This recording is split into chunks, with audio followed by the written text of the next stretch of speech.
really in stage 4, or is miscommunication? Maybe it's miscommunication because that was what I was told. But I'm also trying to do, when you do your biopsy.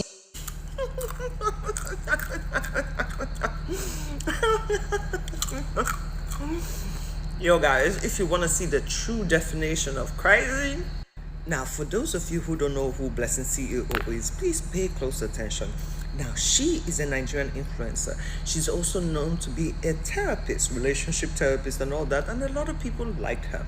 But along the line, I don't know what happened to her because she lost her way.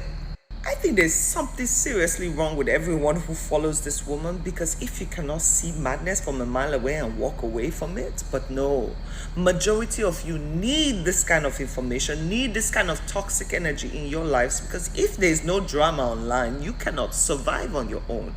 You really need to start looking into your lives to see what is missing in your life that makes you so attached to rubbish, man. You have to check yourself. I am extremely constipated today. Blessing CEO has got my intestines in a huge knot. Because the more I researched this case, the more I'm like, can someone really be like this? Not in the sense of perhaps deceiving people as per the allegations, or even conceiving such a plan, such a thought, and even daring to carry it out. No, not that. But the fact that to lie, at least you gotta check the facts. No? If you want to lie to someone that you are a unicorn, you have to have a proof to show to people, hey, I'm a unicorn, ergo my horn. They need to see something, and the horn shouldn't be like pike or a pipe on your head. It has to be a horn. Whether it's plastic or metal, real or fake, you need to give them proof. Just thinking that someone could take themselves to the jury of netizens and tell them a story that does not make sense at all, factually, evidentially, has me completely befuddled. We're back on the Blessing CEO case. This is part 2. If you didn't listen to part 1, you should. Otherwise, this episode will make very little sense, but I'll try my best to recap. It's going to be a very quick recap. You need to listen to part 1 to make sense of part 2. Earlier this year, a Nigerian social media influencer who brands herself the #1 most controversial influencer in Africa took to her platform to post a video of herself crying and being very sad and telling people that she's scared, and ending the video with stage 4. Naturally, everyone were worried for her. Most people don't like her, others just barely stand her, and some people listen to her and follow her. Whether it's dedicatedly or not, we don't know. I don't care. And she posted that naturally even people who had issues with her, they were all afraid for her because recently we've lost a Nigerian actor to cancer, but that was before, because we keep losing people to cancer. In Nigeria, about 100,000 people get cancer every year, and about 80,000 of them die as a result of cancer. About 20 of them are breast cancers. So when people discovered this person is telling people she has stage 4 of what? How many illnesses or major health situations are ranked in stages? Very few. So when she said stage 4, people were like, oh my god, it's cancer. And then she comes out to tell people she has breast cancer, she needs support. She claims that she needed support. She needed people to talk to about her situation just to uplift her spirit. But naturally, people believe if that's what you need, you're going to specify, oh, I need a support group. I need people to talk to me. I need people to keep in touch. I don't want to be alone. I don't want to dwell in sadness and get all up in my head. But when you leave it like open-ended, people draw their own conclusions and meanings to your information and messages. So people naturally assumed it was money. She was asking from the public, so they asked her to drop her account number. Now, someone who is not asking for money, what would you do? Inform people.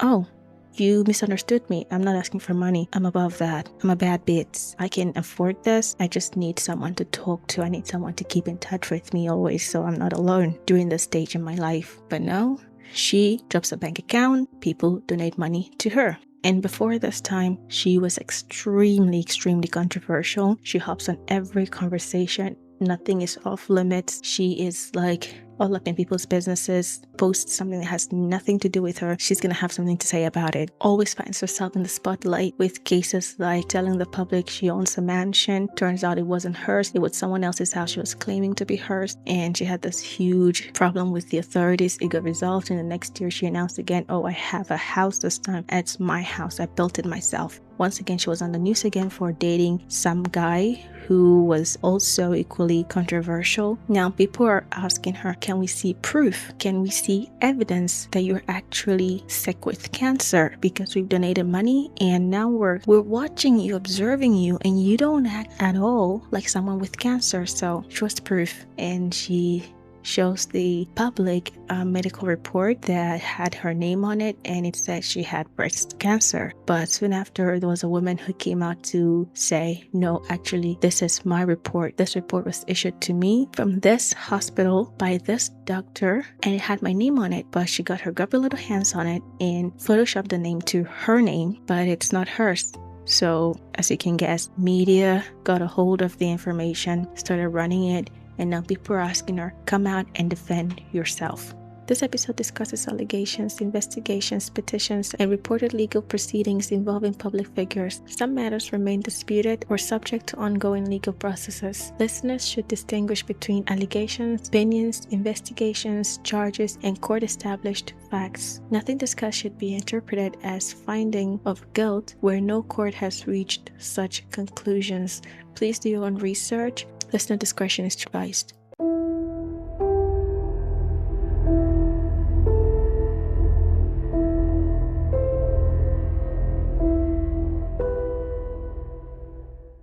Let's get into the nitty-gritty of how she handled the public confrontation. This case gave me intense constipation, so I had to have a shot of coffee, and now my heart is racing, and I'm trying to not dry heave into the mic. So, okay, let's get into it. So, Blessing CEO, known legally as Blessing Okoro Nkiruka, was confronted by the public. Tell us everything there is to know about your cancer. She started talking to podcast hosts because that's where most people get their information these days. And she spoke with Egungun. We mentioned him in one of our previous episodes. And she also spoke to a podcast host known as Daddy Freeze. And she complained about the contributions being requested back by the contributors. And then she was invited to an interview by Arise TV, which is a big platform with a huge audience. So naturally, people would assume if you're lying and you know you're lying, you're not going to put yourself on that huge platform. You're not going to set yourself up to fail. But she accepts the interview. Naturally, when you find out, oh, she accepted the interview, it means she's standing by her truth. She's not lying. She's got nothing to hide. But if, let's say, you're lying and you're going on a platform with a huge audience, a lot of people are going to hear this lie, what would you do? Maybe, let's say, first educate yourself on the subject matter. So whatever you say, you can say it boldly. So if anyone tries to poke holes into your story, you have enough facts, enough evidence to back it up. Before we go into what she says on this Arise TV, because I was ashamed for her. You know the saying that a mad person is never ashamed, but their family members and friends are? That's what I felt. Secondhand embarrassment. Let's first of all educate ourselves about cancer. I'm sure many people don't know about cancer because it's a very scary topic, and I know people get cancers at any stage in their lives. And the most heartbreaking for me is when I see videos of kids, babies with cancer, and I'm like, my heart's broken. It's not something anyone would speak into their lives. It's not something anyone would joke around with. But let's take a minute to educate ourselves so we can all make clear judgment on what she says. Is she being truthful? Is she being ignorant? Is she being naive for a 37-year-old woman, or just not that smart? So first, what is cancer? Cancer is a group of diseases in which abnormal cells grow uncontrollably and they invade nearby tissues and can spread to other parts of the body, which is also known as metastasize. Normally, cells grow, divide, perform specific functions, and die when they become old or damaged, and the new cells, as they keep dividing, keep on going, they keep performing the function for the rest of our lives. Cancer cells, on the other hand, they ignore signals to stop growing. They avoid normal cell death and continue multiplying. That's the only thing they keep doing. Keep dividing and multiplying and growing. And over time, they can spread throughout your body. There are different types of cancer, including breast cancer, which she tells us she has. There is lung cancer, prostate cancer, leukemia, brain tumors, even skin cancer, which can happen as a result of the cosmetics you use. Cancer develops when DNA inside cells become damaged, mutilated, and can be caused by smoking, alcohol, radiation exposure, environmental toxins, genetic inheritance, or even aging. And in rare cases, can even be a result of unidentifiable cause. And there are different stages to cancer.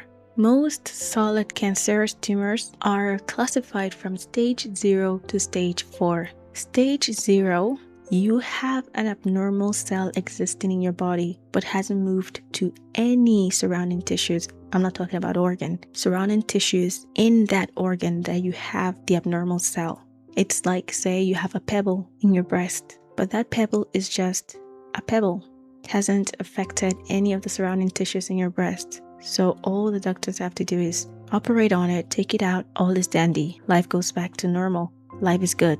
Stage 1. The cancer cell has localized, this is home, deal with it. But yet, it hasn't spread to lymph nodes and has started to spread to some tissues around it in your breast. But it's still operable, or sometimes just radiation could shrink it and cure it. Stage 2, the cancer cell or the tumor has enlarged. Now it's starting to spread to the nearby tissues and lymph nodes, and it's causing you a lot of pain. You start losing weight, you're always very tired, and treatment could range from surgery to chemotherapy to radiation or a combination of those. Stage 3. At this point, the cancer cell has worn agbada. And it has spread to every nearby lymph node it can get itself to. It's very, very advanced, even much larger. And at that point, your pain has increased exponentially. You lose appetite, you start coughing persistently, you have difficulty swallowing,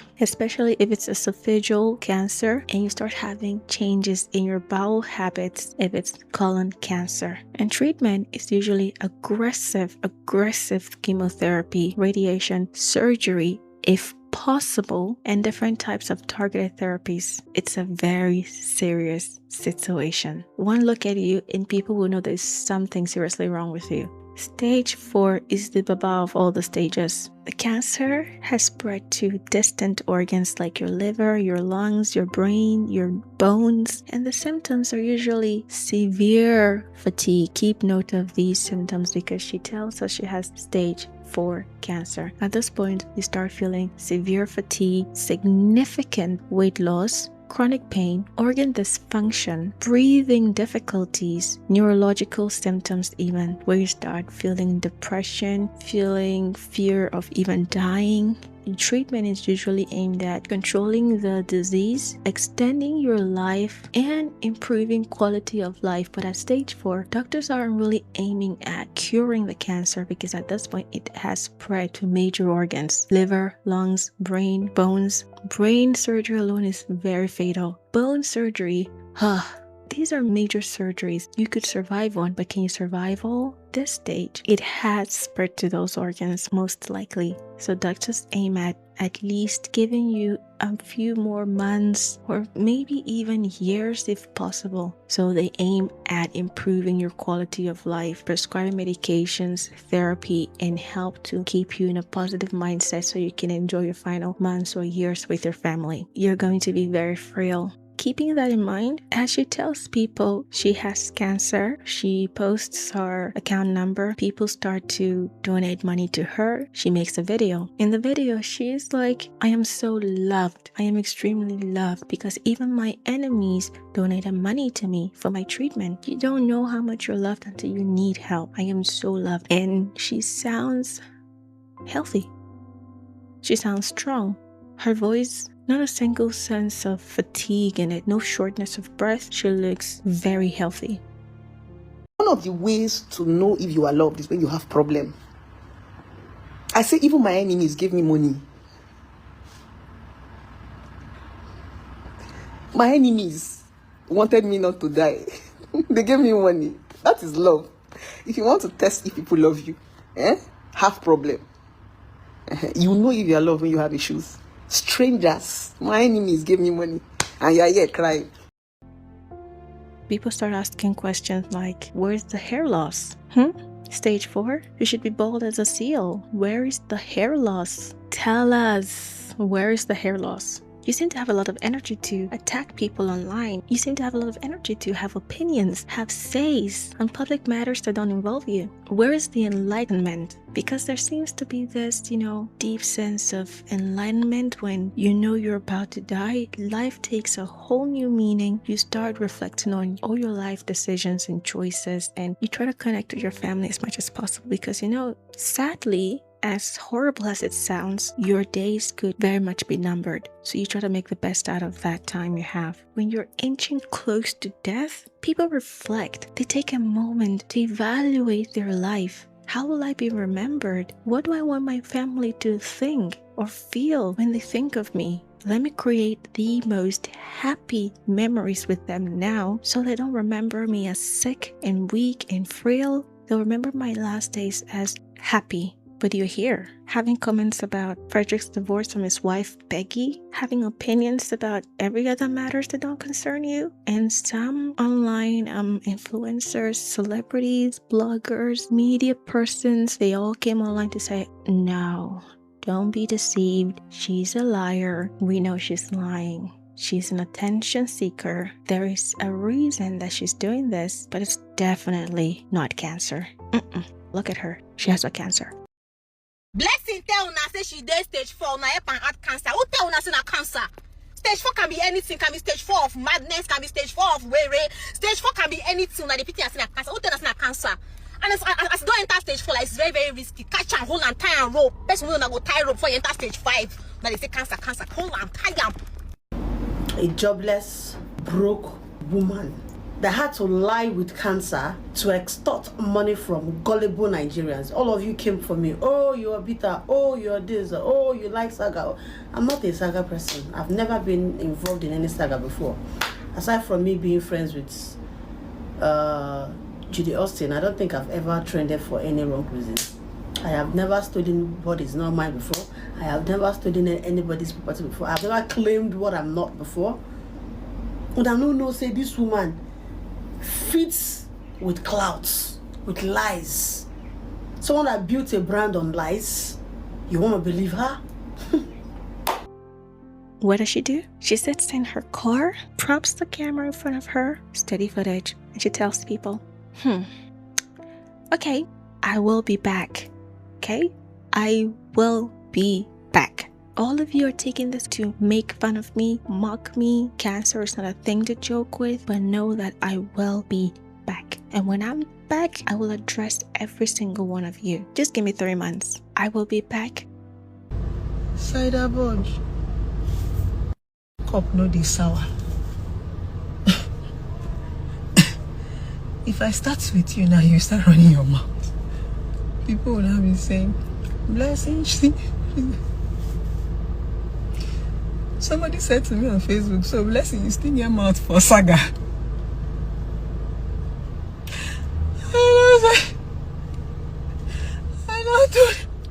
I don't get sore throat. Just because you think I am down medically, you think you want to come and run your mouth.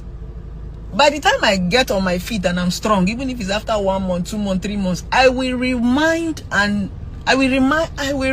your saga. Okay? Yes, I will rewind it, like I will go back and treat. Nah, I don't have any to even talk. I'm tired. Cider budge. You did 2 videos for me, you run your mouth. Anyways, well, it's blessed to see you. Trust me, my lovers. If I actually come on social media and people don't react like this, I will know that I have lost my essence as Blessed CEO. It's Blessed CEO now. If If controversy no day, not the sweet. It's my persona. People don't even want to believe anything good about me. Even if I tell them say I get married today, they will say your husband will leave you. You know, in social media, I don't even get my point. So I don't even take all those things personal. Okay? So my lovers, it's not necessarily about money. See, I need your prayers more than money, and that's why I think I love the people around me. I'm a diva. That's when people started sniffing even harder. Something's fishy. What cancer patient at stage 4 will be back in 3 months? In 3 months' time, doctors are still trying to figure out the best course of action for you. She doesn't speak like a cancer patient. No hair loss. Suddenly, she cut her hair. Of course, she documented it to show people. My hair is gone. You guys were complaining I still have a head full of hair. Now I'm bald. And people pointed she's a big attention seeker. She posts almost everything. She posts a lot. If it were true cancer, she'd document her treatment procedure. Hey guys, today I'm at the clinic. Sad day, but I gotta do this. I'm here for my MRI, or I'm here for my chemo. Quick recap video, but nothing. So then she posts, I think, a short video of her undergoing MRI, and she had her full accessory, jewelry like rings and stuff, and laying on this table that looks like MRI machine table, and posted it. People were like, oh my god, does she have Google? Or at the very least, does she have Gemini or ChatGPT? Because then she'd be informed you have to take off your jewelry. Anything metal has to come off. Sometimes even when people have like pins in their body for medical reasons, or metal in their skull, any piece of metal in their body for medical reasons, doctors will not let you have an ultrasound or MRI, because the machine will literally rip it out of your body. It will yank it out of your body. So having to wear jewelry, it's gonna snap it right off your body. What is this? So she had to come out and correct people. I never said that was MRI. That was actually ultrasound.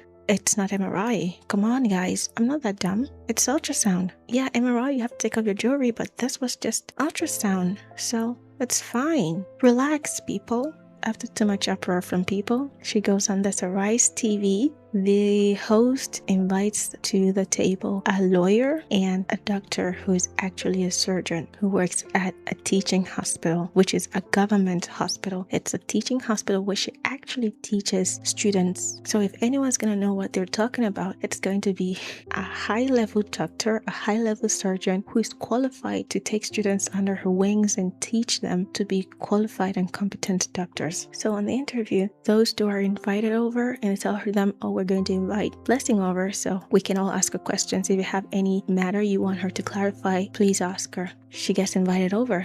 They first of all ask about the medical report. There's this information about you saying you didn't leak a medical report. You don't know how the blogger was able to get their hands on it, that you didn't send it to them, but the person is posting screenshots claiming the conversation was with you and that you shared it to him. She said, no, why would I share that? Is there anyone on the surface of the earth that would share their medical report, especially cancer medical report? No one would ever do that, so I didn't share that. So they asked her, do you have your medical report here? She said, yes, I came with receipts. I have all my documents here. Can we see the medical report? She handed them a medical report. They didn't show it to us, but when they all looked at it, they said, this is the medical report he's showing everyone. The vlogger, you're literally showing us the same medical report he showed us. So how did he get it then if you say you didn't send it to anyone at all? If you didn't send it to anyone, that eliminates the chance that whoever you sent it to him. So how did he get it? She just boldly said, I don't know.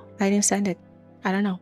They moved on. They asked her about the claim that this report wasn't actually yours. What do you have to say about that? Because there's a young man who's out saying the medical report was issued to his sister, and according to rumors right now, it's believed that the woman who has the cancer, who owns the medical report, has sued her. She said, well, I don't know. I know this report was issued to me. My doctor issued me this report. So every other rumors or allegations, I don't know. The doctor at that point was like, how did you know you have cancer? Let's start there. How did you find out you have cancer?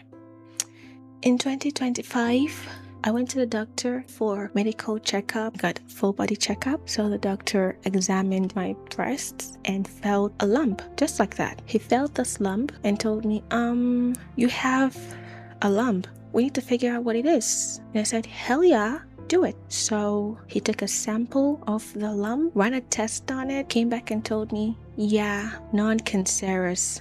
So what do you want to do? Ball is in your court. You've got infinite amount of time, basically. We can operate on it and take it out, or we can wait till whenever you're ready. It's just one surgery away. You want to do it anytime soon or later? And she said she wasn't feeling up to it. So she was like, I'm not feeling up to it. So later. And the doctor said, of course, it's non-cancerous. In fact, you could even pretend it's not there. She walked away and she waited for 8 months. And after 8 months, she was like, yeah, I'm tired of this lump. I like it gone. Let's go do that. She goes back to the hospital and tells the doctor, I'm ready. Take it out of me. The doctor's like, before we do that, let's run another test and see the situation of things. So he runs another test, takes another sample, runs the test and comes back and says, actually, the non-cancerous lump, well, it turned cancerous now. So it's actually cancer, stage 4. So once she heard that, everything changes. The doctor's like, that changes everything. So now we have to think of treatment options. So she got scared and she told everyone that she has stage 4 cancer. That's how she found out. Okay, thank you very much. The lump was discovered July last year. And people who are close to me, my inner circles, I think I spoke about it to them. So they asked me to do what is called a biopsy. So the biopsy takes about 2 to 3 weeks to come out. Can you tell us the physical action that was taken to do this biopsy? What did they do to you? I think there's a needle that is inserted to bring out, I don't know, maybe substance. You know, so where was the needle inserted? Right close to your nipple. On your right breast? No, my left. Or your left breast, yes, okay. On the nipple. So they brought out, I don't know if it's substance they took for biopsy, maybe from the lump, I don't know. The medical, so they took it for biopsy. When the biopsy came out, it was not cancerous. As of July last year.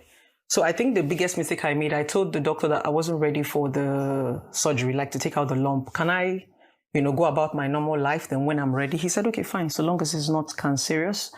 Then as of January ending, I went back to the doctor and told him, okay, I was ready. He said, we have to now do a biopsy again because the one we did was over barely 9 to 10 months. It was when we did the biopsy, January ending, that was when they found out that it was cancerous. How did they find out? What did they do? They did another biopsy? They did another biopsy, yes. The doctor asks her, where was the doctor? And she said the doctor works at a hospital in Enugu. The doctor tells her, well, like I mentioned, I'm a surgeon, and as surgeons, as doctors, we know each other. Everyone knows everyone. And the doctor on your report, he doesn't live in Enugu. He doesn't work in Enugu. So the chances of him signing this report at a hospital in Enugu, impossible. That, for one, is inaccurate. And the lawyer at that point was like, you could be sued for defamation because now you're claiming a doctor who doesn't work at said hospital in said state signed a report, which, why would he? Why should he? You're opening yourself for a lawsuit. The doctor now asked her, so you said the doctor took a sample from your lump? She said, yeah. Can you describe how the doctor took out the sample?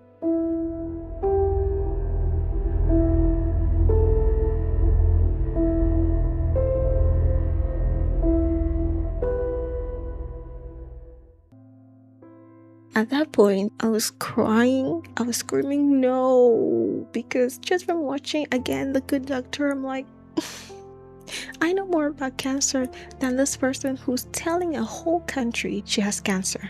Tell me why this woman in front of the whole country tells a certified surgeon. Before then, the surgeon already told her, this is a bold claim and we're here to deduce if you're saying the truth or not. Just 2 days ago, I lost a patient to cancer, but she looks this doctor in the face and goes, well, like I said, I got there for checkup. Doctor examined, told me he can feel a lump and he took a sample. And the doctor said, yeah, elaborate on that. That's the part I'm interested in. How did he take out the sample? And she goes, he made an incision so we can see him with a scalpel. He made an incision. At that point, the doctor is just, oh my gosh, she's feeling ashamed for her.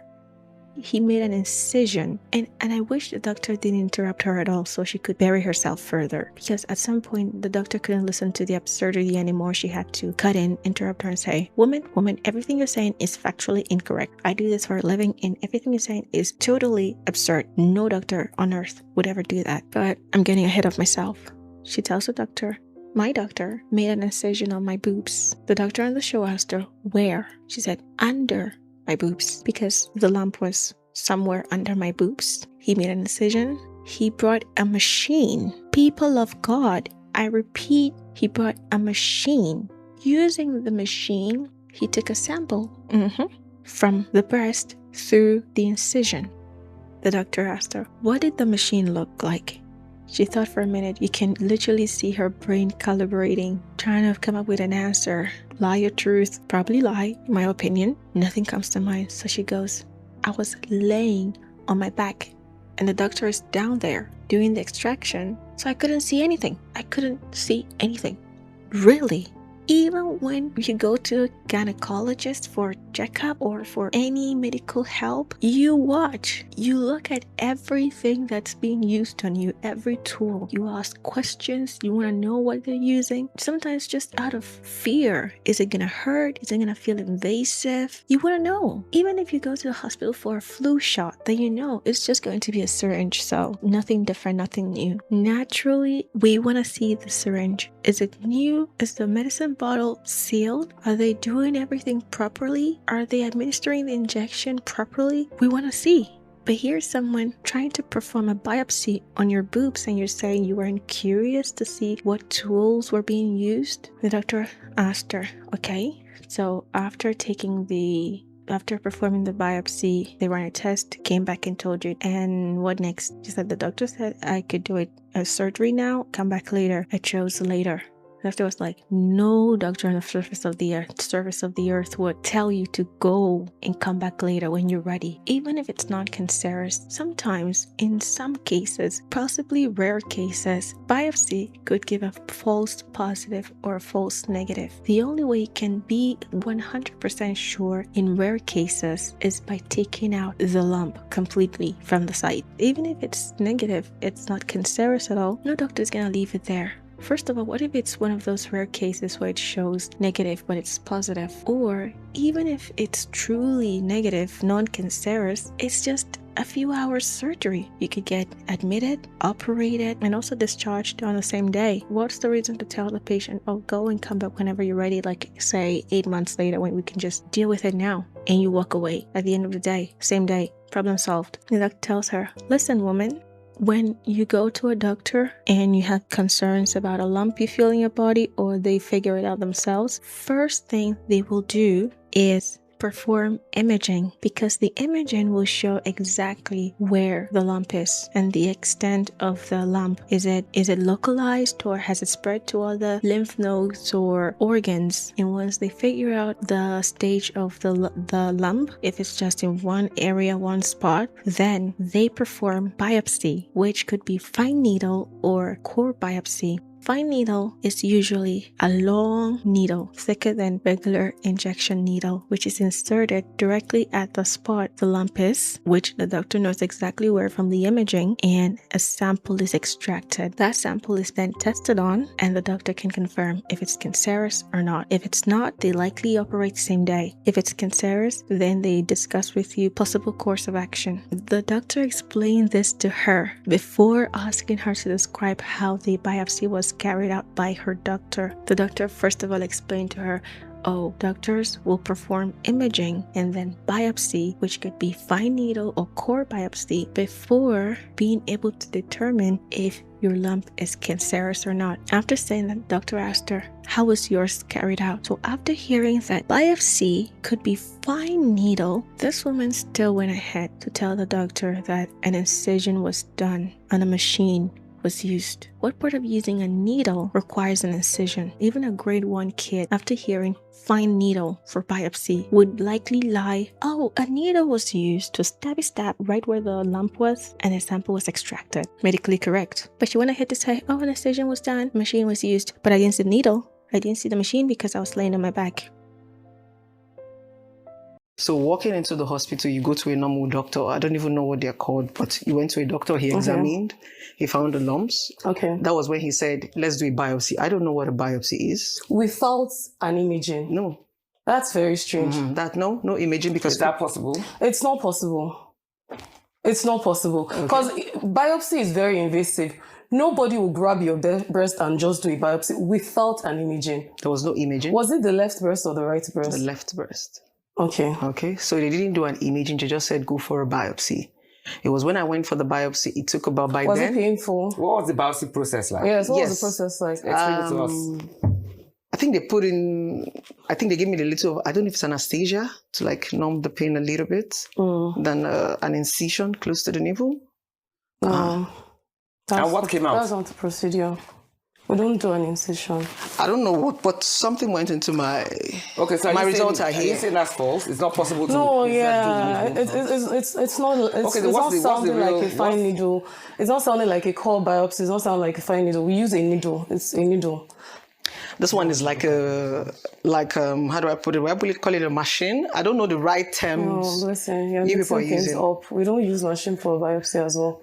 That's an invasive procedure. We use a needle. Something went into my boobs. They brought out some.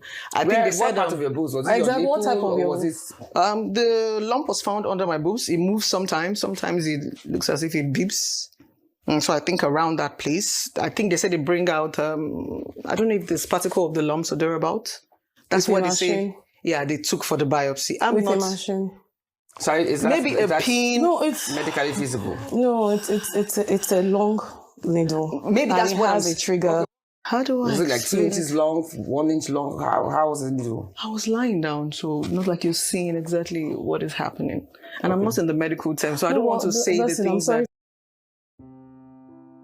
That said, what you're describing your doctor did, no doctor or nurse would ever do that. She said, well, that's what the doctor did. That's what he did. And the lawyer was like, what you're saying sounds like the doctor was unqualified, which is defamation. Not just about saying, oh, he signed my medical report. What you're describing this doctor to have done is malpractice. That's another lawsuit. You do realize that, right? For your sake, we're hoping everything you're saying is true because the list of lawsuits is stacking up. So the surgeon asked her, okay, let's assume the doctor told you have stage 4 cancer based on the biopsy. How did he know it's stage 4? And he said they took out a sample of the lump, ran a test on it, and that's how he found out I was stage 4. All the information you're giving us is inaccurate. Well, my doctor told me that. Basically, like almost pouting. That's what my doctor said. Take it up with the doctor. That's what he told me. So the surgeon asked her, the doctor told you had stage 4? She said, actually, it was the oncologist. The oncologist told me I have cancer. My bad, oncologist. The doctor examined. The oncologist told me I had cancer. The surgeon was like, oh my God, woman, you're killing me.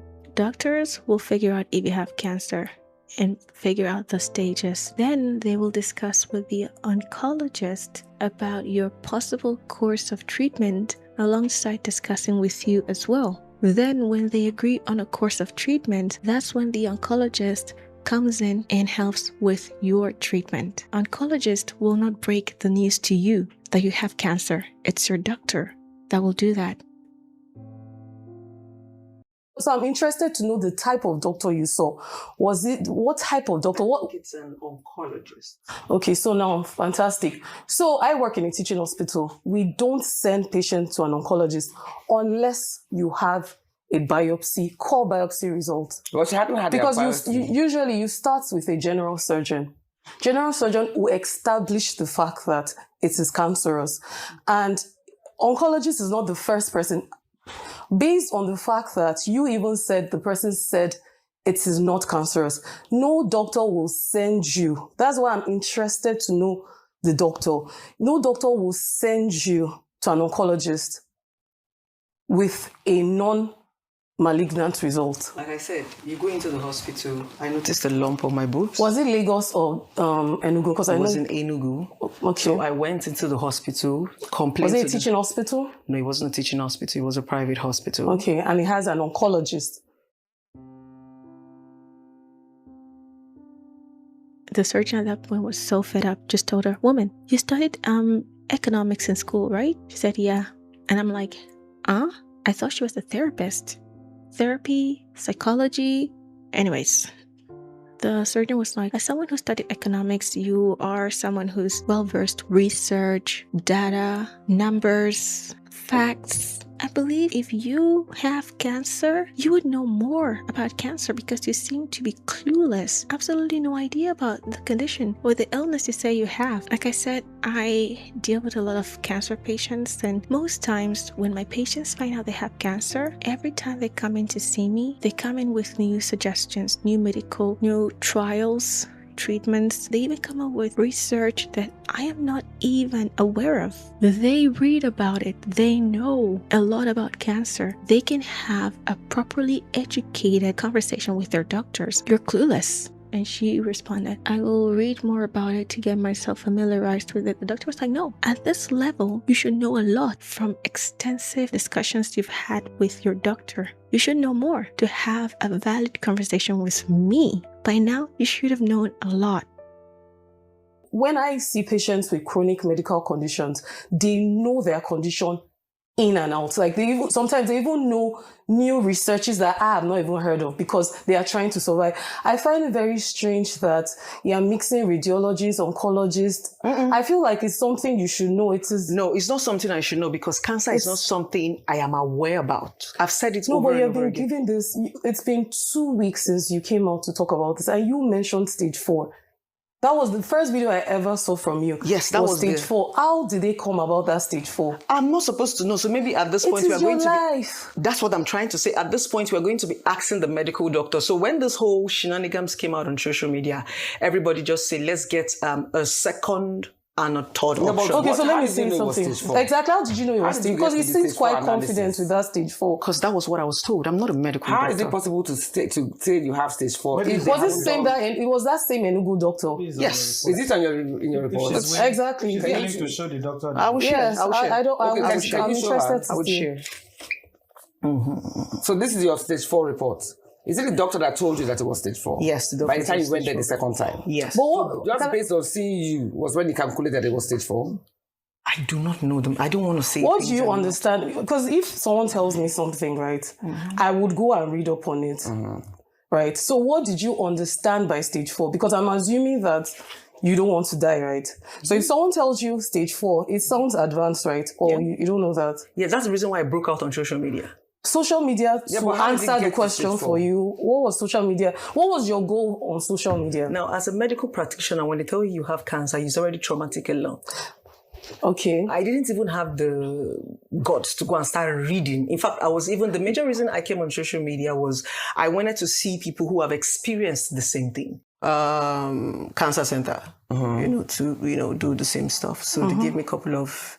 What did they give you?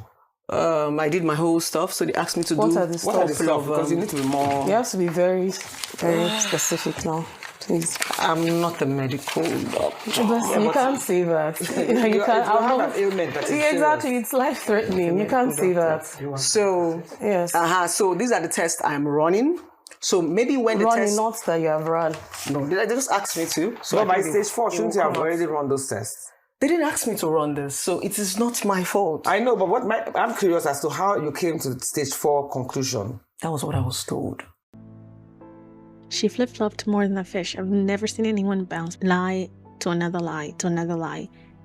No one was convinced. Not the hosts, not the expert practitioners, and definitely not the netizens. Videos, tweets, comments were flying. I have never seen someone this dumb. Netizens were having those opinions. I've never seen someone this dumb. I've never seen someone this clueless. I've never seen someone so slow. The light is on, but no one's home. How can you take yourself to a platform like that to embarrass yourself to that level? Everyone made her case their job. Soon after, rumors, allegations, reports surfaced. There is an ulterior reason why she did what she did. Apparently, she had rented a house to tenant a duplex in Lekki. It was valued at 39 million or so. She received the rent money, but no house was rented because she didn't have a house to rent to people. When the resident realized she had been duped, she reported her to the authorities and the EFCC had arrested her. It was a public arrest. She has been investigated and possibly she's been arraigned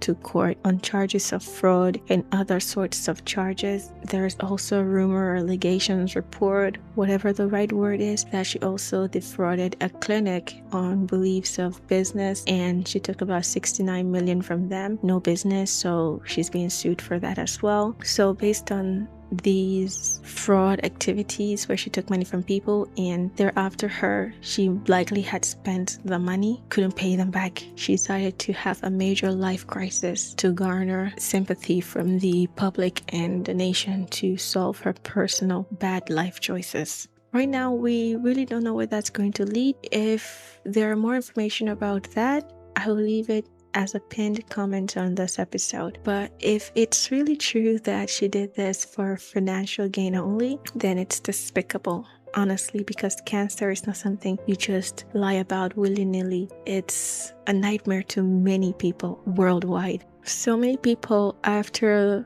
finding out the allegations in the news that she made up the story about having cancer to get money from the public, many people who donated money to her started to request for their money back, including Very Dark Man. Remember his name? Yeah, including the activist Very Dark Man. He requested his money back, and what do you think she did? Let's start with just him. What do you think she did when he requested for his money back?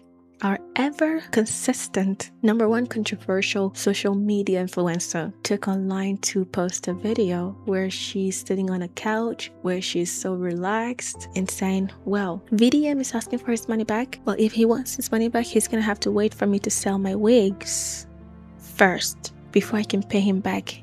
Yes, he'll have to wait for me to sell my hair, my wigs, to make up the money and pay him back.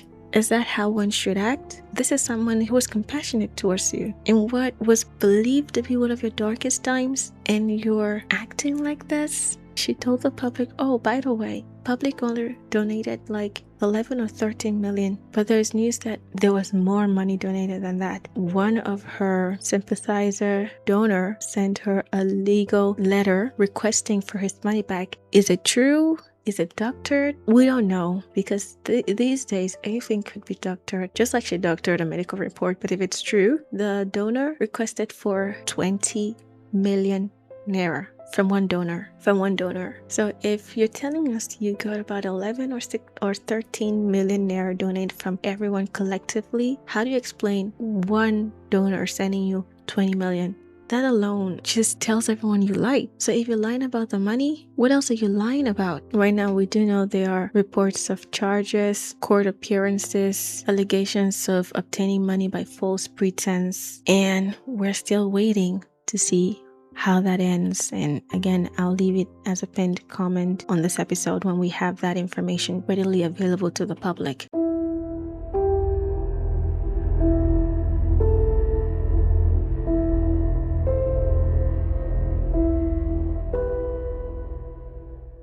One of the most interesting aspects of this case is that it isn't really about cancer. It's really about Blessing CEO. It's really about trust and how she values trust, because every influencer, pastor, politician, celebrity, coach, public figures, they all operate on trust. And trust is this invisible currency behind influence, because trust is what makes people want to do business with you. Trust is what makes people want to be involved with you. Trust is what makes people even entertain you or the thought of you. But the moment the people who gave you trust become investigators, the moment they become skeptics, every sentence you utter, every action you take, even body language, facial expression, even the way you breathe, how sharp it is, how long it is, it all becomes evidence. Whether Blessing CEO emerges from these controversies vindicated, condemned, or somewhere in between, there is a lesson here for all of us. Influence can be built quickly, trust cannot. But the minute you acquire trust, try not to lose it, because once you do, you will most likely never